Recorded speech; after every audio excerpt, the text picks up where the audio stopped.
of many capabilities to explain what is this chat GPT we are hearing about. But 2023 tech outlook is very important because these, whether you like it or not, it will impact on your day-to-day living in one way or another. And for our country, it is important for us to understand what is coming ahead so that we are prepared well.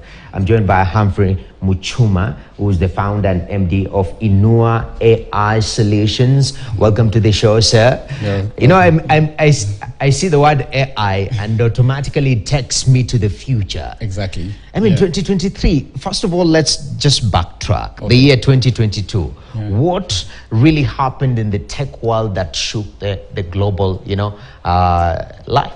I think what happened is there's growth, the AI sector. Mm-hmm. We are seeing a lot of automation being put in place.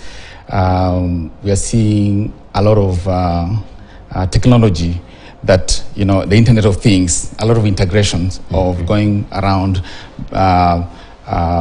between machines, so, and a lot of security integration being put there as well in 2022.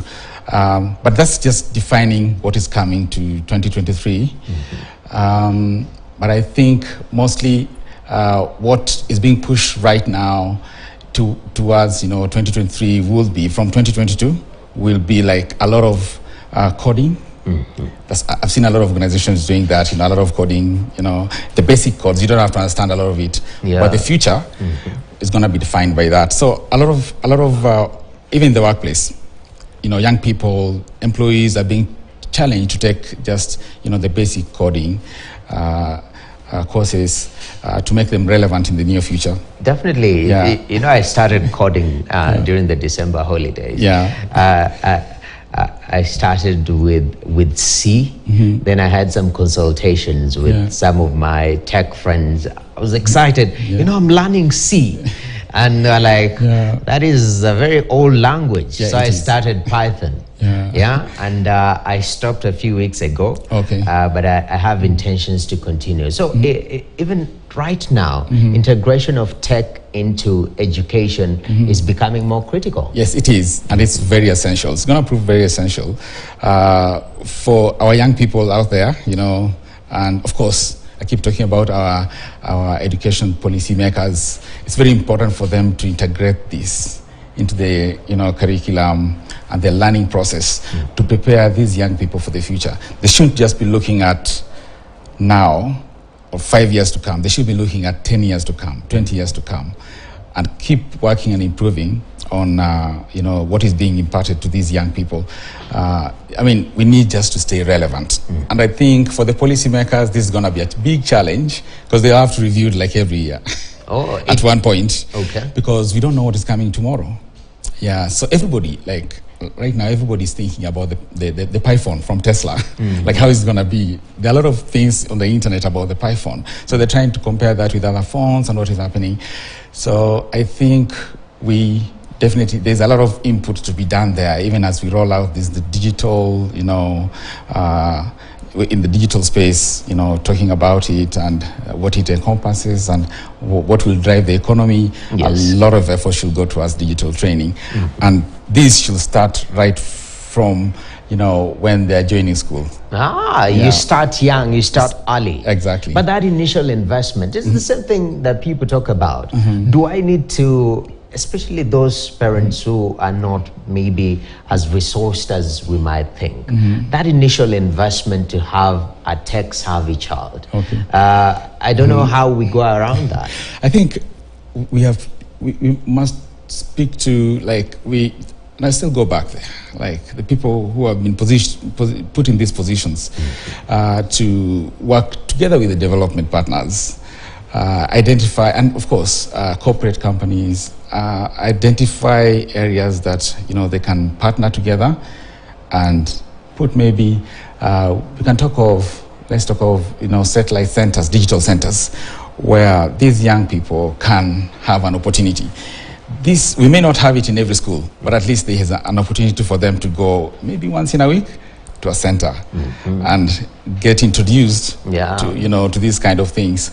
So unfortunately, this is happening to people who are marginalized. These are people who basically don't have the opportunity to get be privileged like some of us to get to have these machines and systems in place. Some of them actually we do have in our own homes, but when you look at regions like, let's say, the remote areas in Turkana, some areas in Baringo, northeastern, not forgetting, it's really hard to get there. But I'm very, very optimistic with the rollout of the 100,000 fiber cable, kilometer long, and we're also very enthusiastic about, the 5,000. Hotspots that the government has been talking about. Yes. It's an introduction, but I think we're going to build it out. Definitely. Yeah. A step towards the right direction. And exactly. Reason why this is very important, Humphrey. Yeah. Today we are seeing Form 1 placement. Yeah. And I don't know whether you are a computer science major or you come from a different field, but these interests start very young. Exactly. Yeah. Some of those big players, some of the players that I see in the industry right now, shaping what is happening technology-wise. Yeah.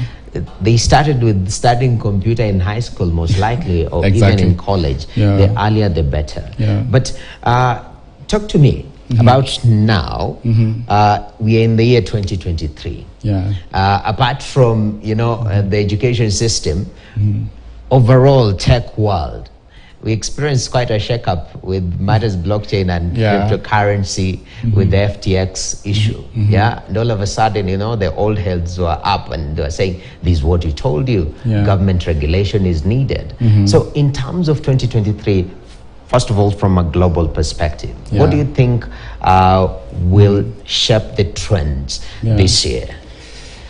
I think from my end where I sit, we are looking at close to, let's say, around more than 50% of the user touch points will actually be augmented and driven by, AI, AI technologies, from a speech angle to written word, and some of them will actually be defined by, computer vision algorithms. So I think it's important for us to basically put our focus around that. I'll also go back a bit, there's a lot of concentration that is being put on transcription, for example. And we know right now, YouTube is doing it. You don't really have to have somebody typing it there.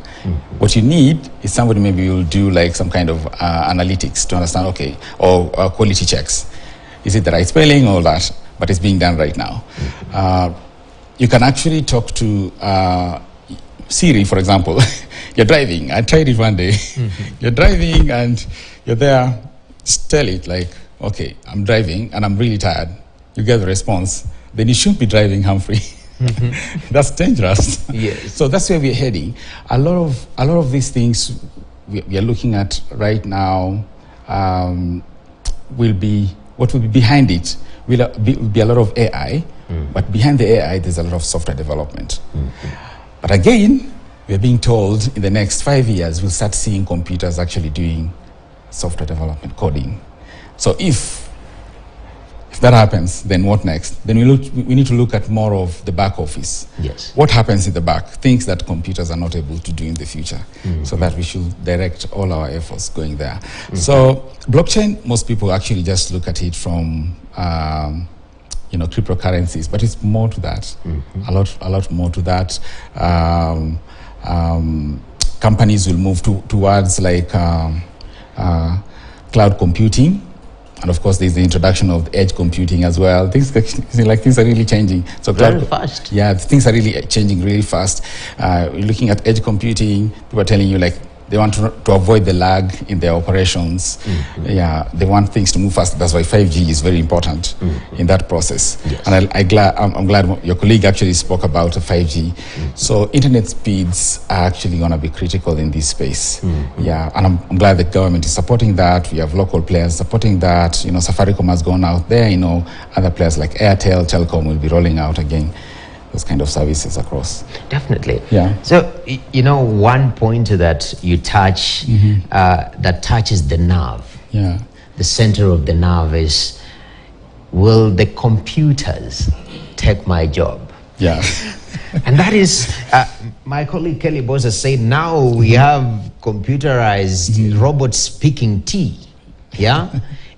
In terms of that balance, the fear between, you know, the computer growing so much, now Amazon doesn't need people in its warehouse, everything is computed. Automated, actually. Automated, as you put it. Yeah. Vis-a-vis the high youth unemployment that we are seeing in this country. How do you balance those two sides out? I think we should be afraid. We shouldn't get worried about that. We need to actually look at what is it, you know, the future. Just like you're looking at 2023, you know, we can look at 2024, 2025. What is going to happen?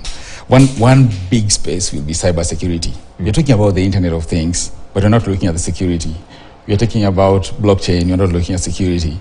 Of course, the edge computing aspect will come up with a lot of security. But I think our focus should be, what is it that should be taught right now? Okay. What is it that I need to learn? What digital skills should I learn to be relevant? Because there's no need of you going to school, doing the same course, coming out, now you have to do a lot. And one of the things that can drive that, we're trying out something, and I think we've seen it really work as a company and other partners that we have.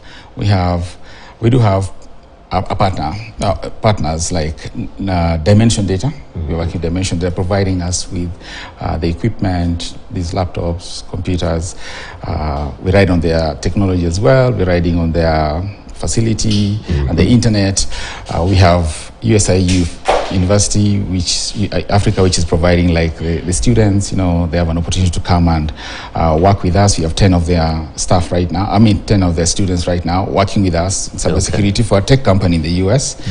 And then other space, we have these players in the US, partners. Now, you're trying to build an ecosystem whereby your students are able to be fast with the current processes, the current systems, the current world, how to be globally competitive. You know, so having all these things in one place, or having a partnership, really you don't have to be in one place, but having those kind of partnership will really assist in the sense that these young people can get internships, you know, can come, see it, understand, know what is happening from a global aspect, go back, study. By the time they're finishing, they actually know the courses they're supposed to be taking. So I think, yes, computers are going to be taken over, but there's always going to be that human aspect, the human touch. So that is what we should be focusing on. All right. Exactly. So every parent watching, like back in the day, we were told either be a pilot or a doctor. Now, we saw a little bit of a tangent towards the creatives. Now you're going to be a musician. And I mean, creativity and tech, they so marry so well. But right now children should be encouraged to pursue computer science. Is it something that also can be self-taught for those of us who are past university? Yes, it can be. However, what should be more emphasis will be put on the aspect of training. We can have the education piece, which should be really done well, but training is key, because if you are to take up some jobs, like let me talk about Ajira a bit, like what they're doing. It's very important. I know they have their processes and systems in place. However, we also want to see, we like to see other players like ourselves coming into the play to see like what can we do, what can I, like we train, we do provide trainings that are current to the job markets, and we do placements as well, workforce extension programs. So you're working here, but you're actually working for a company in the US or in Europe or Canada. So I think we need to focus a lot the training aspect. The reason I'm saying that is because we have a lot of youth out there, 3.5, I'm told, 3.5 million. You know, we have to start from somewhere. So these 3.5, what do we need to do to make them relevant?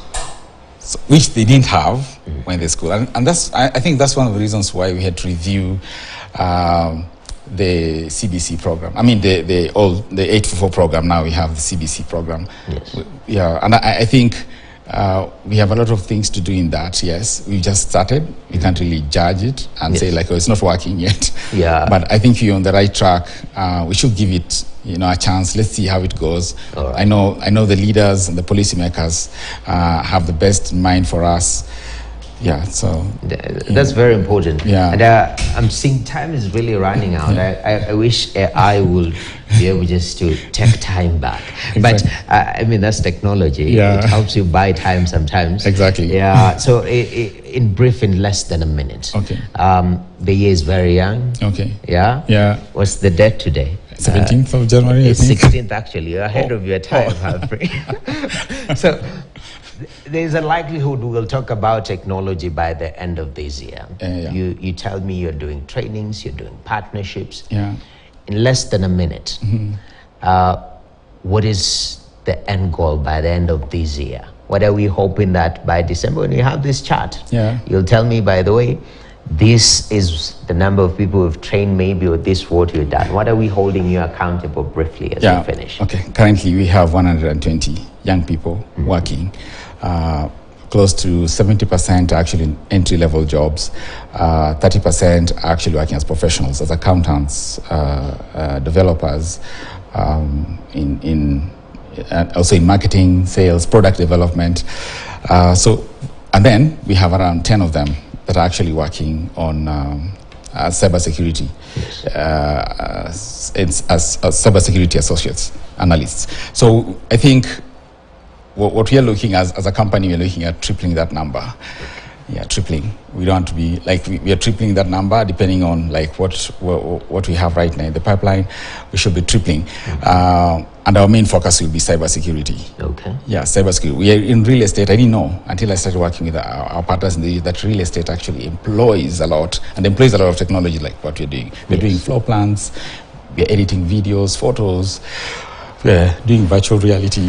Yes. And all these things right at the center at USIU. In Africa. So yes, for us as a company, we want to focus on software development and cybersecurity. That's where the catch is. All right. And I think we're going to have a lot of opportunities for our young people. Wow. Yeah. Definitely. I'm happy. Yeah. But you tell me you're going to triple the number. Yeah. That is my focus. We love this chart, Humphrey. Exactly. To be honest, I'll ask you, have you tripled that number? Yes, we are. Yeah. Yes, and because that's the thing right now. We have to. And the thing for you to achieve it? Yes. That most importantly, don't work alone.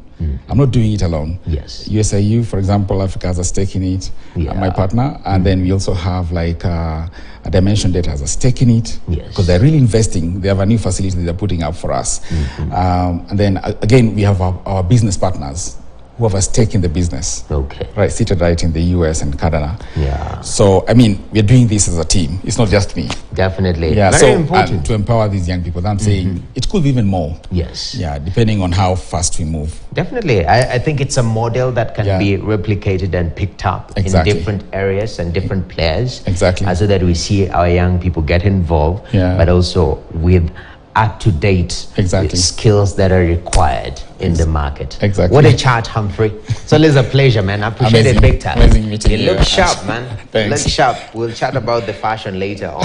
I'm told these days AI is designing suits and whatnot.